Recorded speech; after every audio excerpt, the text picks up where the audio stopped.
രാവിലെ തന്നെ എത്തിയിട്ടുണ്ട് നമ്മുടെ മങ്കി സാറുമാർ. അവരുടെ വിളവെടുപ്പിന് വരുന്നതാണ്. നമുക്ക് പ്രത്യേകിച്ച് ചക്കയും മാങ്ങയൊന്നും നമ്മളായിട്ട് ഇടണ്ട. അവർ വന്ന് അവർക്ക് തിന്നാനുള്ളതെല്ലാം നിന്നിട്ട് ഒരു കൊലയോടെ ഒടിച്ചിട്ടിട്ടാണ് പോകുന്നത്. അപ്പോൾ പ്ലാവിൽ കയറി ഇരിപ്പുണ്ട്. അപ്പോൾ ഇന്ന് മിക്കവാറും ചക്ക വേവിക്കാൻ ചാൻസ് ഉണ്ട്, അല്ലെങ്കിൽ മാങ്ങ അച്ചാർ. കാര്യം ഇവന്മാർ വന്നു കഴിഞ്ഞാൽ ഇവിടെ നിൽക്കുന്ന എല്ലാ കായ്ക്കുന്ന ഫ്രൂട്ട്സ് ആയാലും ശരി, ചക്ക, മാങ്ങ, തേങ്ങ എന്ന് വേണ്ട, ഓമയ്ക്ക, പപ്പായ എന്ന് പറയും ചിലയിടത്ത്, അതെല്ലാം പറിച്ച് തെറ്റിയാണ് പരിപാടി.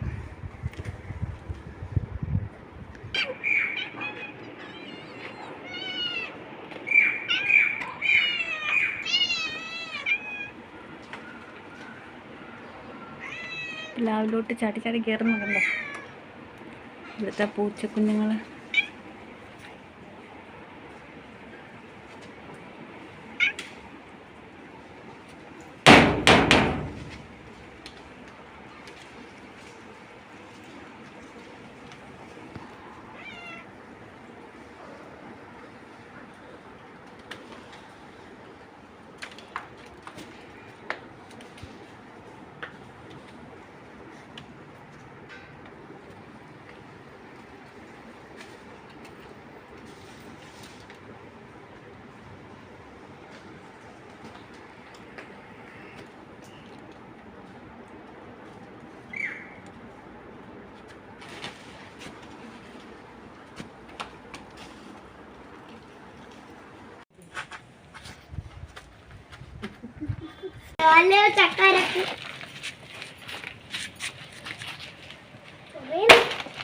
ഓക്കെ, അത് പറഞ്ഞല്ലേ.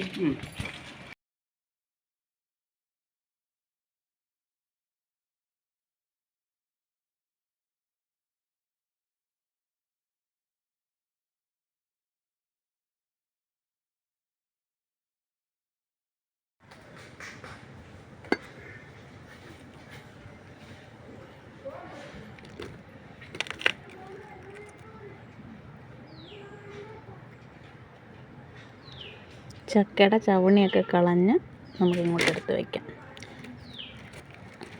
ഒരു വിധം വിളഞ്ഞ ചക്കയാണിത്. തീരെ പൊട്ടിയൊക്കെ വേവിച്ചാൽ അത്ര ടേസ്റ്റ് ഉണ്ടാവത്തില്ല. പക്ഷേ ഇത് കുറച്ചൊന്ന് വിളഞ്ഞതായതുകൊണ്ട് നല്ല രുചിയായിരിക്കും.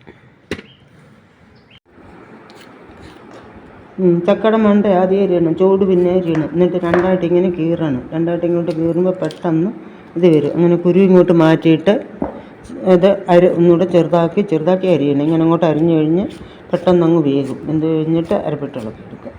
അങ്ങനെ അരിയാവും.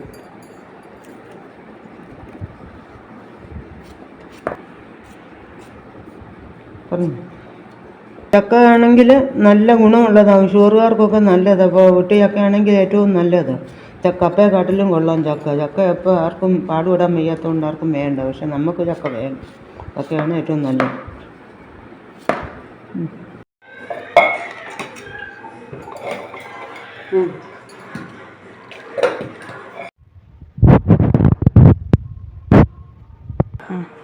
ചക്ക വേവിക്കണം. തേങ്ങ, വെളുത്തുള്ളി, കാന്താരി, കരിയാപ്പില, മഞ്ഞൾപ്പൊടി, ജീരകം, 2 കുരുമുളക്, ഇത്രയും ഇട്ടൊന്ന് ചതച്ച് കുടുക്കി വെക്കണം. ചക്ക അരിഞ്ഞ് അതിൻ്റെ അകത്തോട്ട് അരപ്പ് വിട്ട് അതിനാവശ്യമുള്ള ഉപ്പും 1 കപ്പ് വെള്ളം ഒഴിച്ച് വേവിക്കണം.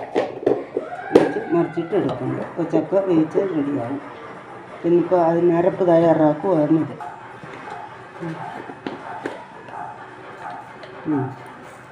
ഇപ്പോൾ ജീരക പൊടിയാണ്, അതുകൊണ്ട് ഒരു മതി.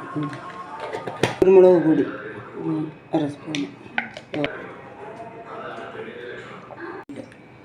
ചക്കക്കകത്ത് നമ്മൾ വെള്ളം ഒഴിക്കുന്നുണ്ട്. അതുകൊണ്ട് അരപ്പിൻ്റെ അകത്ത് ഇച്ചിരി വെള്ളം മതി. അതൊഴിച്ച് അടച്ച് ഒന്ന് ഒതുക്കിയെടുക്കുക.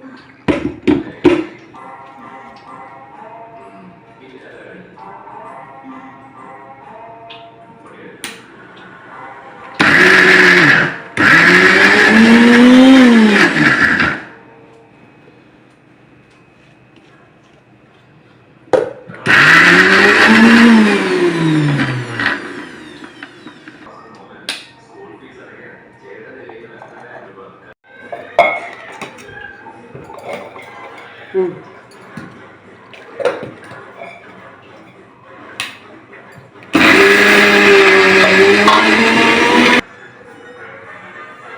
ഇട്ട് ഉപ്പ് ഇത്തിരി വെള്ളവും കൂടി ഒഴിച്ച് കഴുകി വെക്കണം.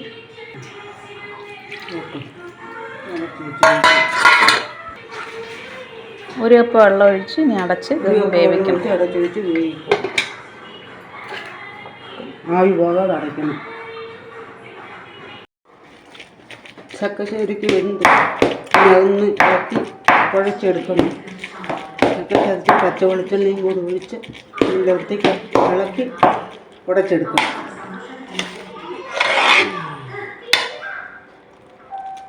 ഇപ്പം നോയമ്പായതുകൊണ്ട് മീനൊന്നും ഇല്ല. കടുമാങ്ങായോ മാങ്ങാച്ചമ്മന്തിയോ എൻ്റെ എല്ലാം കൂട്ടി ശരിക്ക് കഴിക്കും. മാങ്ങാച്ചമ്മന്തിയാണ് കോമ്പിനേഷൻ. നമ്മൾ വേവിച്ച് വെച്ചിരിക്കുന്ന ചക്ക സാധാരണ നോയമ്പില്ലെങ്കിൽ മീൻകറിയുടെ കൂടെയോ എന്തെങ്കിലും നമ്മൾ സ്പെഷ്യലായിട്ടുള്ള കറികളുടെ കൂടെ നോൺ വെജായിട്ട് അങ്ങനെ കൂട്ടാറുണ്ട്. പക്ഷേ ഇപ്പം നോയമ്പിൻ്റെ സമയം ആയതുകൊണ്ട് ഞങ്ങൾ തൽക്കാലം മാങ്ങാ അച്ചാറും അതുപോലെ തന്നെ മാങ്ങാ ചമ്മന്തിയും കൂട്ടി ഇതൊരു പിടി പിടിക്കാൻ പോവുകയാണ്. എല്ലാവർക്കും ഇഷ്ടപ്പെടുമെന്നാണ് എൻ്റെ വിശ്വാസം. നിങ്ങളൊക്കെ ട്രൈ ചെയ്ത് നോക്ക്. ചക്കയൊക്കെ വളരെ ആരോഗ്യപരമായിട്ട് സജസ്റ്റ് ചെയ്യുന്ന ഫുഡ് ഐറ്റമാണ്. കുറച്ചൊക്കെ ഒരു വെറൈറ്റി ആണ്. മെനക്കെട്ട ഒരു പിടി പിടിക്കാം. Thank you for watching.